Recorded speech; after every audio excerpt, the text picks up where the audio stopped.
ఇది రెండో దఫా బాయిల్ దగ్గరికి రావడం.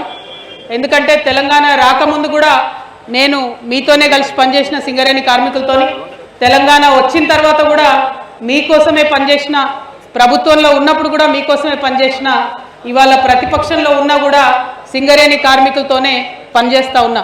కాబట్టి మరి ఒక కొత్త పార్టీ పెట్టిన తర్వాత ఈ పార్టీని ఆశీర్వదించమని, దీవించమని, మీ అందరి మద్దతు ఇవ్వమని కోరడానికి ఈ బాయిబాట కార్యక్రమం పెట్టుకున్నాం.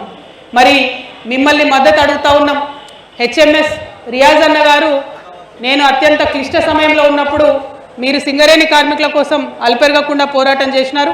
ఖచ్చితంగా మా సంఘం మీతో నిలబడుతుందని చెప్పి మరి హెచ్ఎంఎస్లో గౌరవాధ్యక్షురాలుగా నాకు స్థానం కల్పించినందుకు వారికి కార్మికులందరి సమక్షంలో నేను మనస్ఫూర్తిగా ధన్యవాదాలు తెలియజేస్తా ఉన్నా.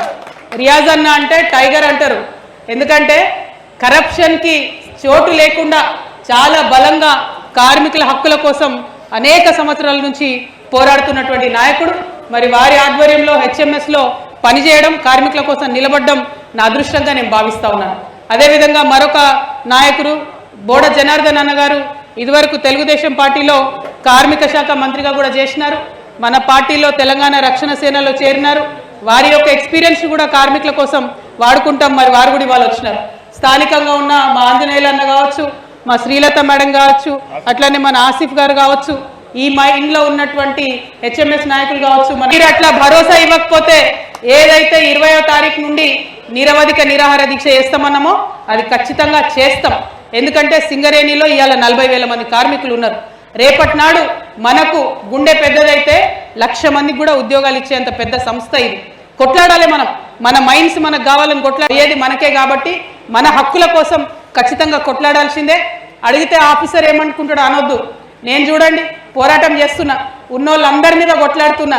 ఎందుకంటే హక్కు కరెక్టు, మనం అడిగేది కరెక్టు. న్యాయం పక్షాన ఉన్నప్పుడు, ధర్మం పక్షాన ఉన్నప్పుడు ఎదురుగున్నది ఆఫీసర్ అయినా, యాజమాన్యమైనా, పొలిటీషియన్ అయినా మనకు సంబంధం లేదు. కొట్లాడాల్సిందే. కొట్లాడితేనే హక్కులు వస్తాయి. హెచ్ఎంఎస్ రియాజ్ అన్న కూడా మొదటి నుంచి ఫైటింగ్ చేస్తూనే ఉంటాడు. హెచ్ఎంఎస్ కండువా మీకు అండగా ఉంటుంది.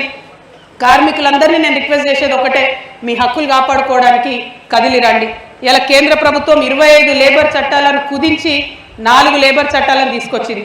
నేను కాంగ్రెస్ ప్రభుత్వాన్ని, ఇక్కడ స్థానిక ఎమ్మెల్యే కూనంనేని సాంబశివరావు గారిని డిమాండ్ చేస్తున్నా. మీరు ఇలా కాంగ్రెస్ ప్రభుత్వంతో కలిసి అధికారంలో ఉన్నారు. మరి మీరు అసెంబ్లీలో ఒక రెజల్యూషన్ పాస్ చేయించండి. ఏమైనా కార్మికుల దగ్గరికి వచ్చి కళ్ళబొల్లి మాటలు చెప్తే నమ్మడానికి కార్మికులు ఎవరు ముందులాగా చదువురాని వాళ్ళు కాదు, విషయం తెలియని వాళ్ళు కాదు. ఇవాళ సోషల్ మీడియా రెవల్యూషన్లో ప్రతి ఒక్క విషయం అందరికీ తెలుసు. మోసం చేయకండి దయచేసి. మీరు ఎర్రజెండా కప్పుకొని కార్మికులకు వ్యతిరేకంగా పనిచేస్తూ ఉంది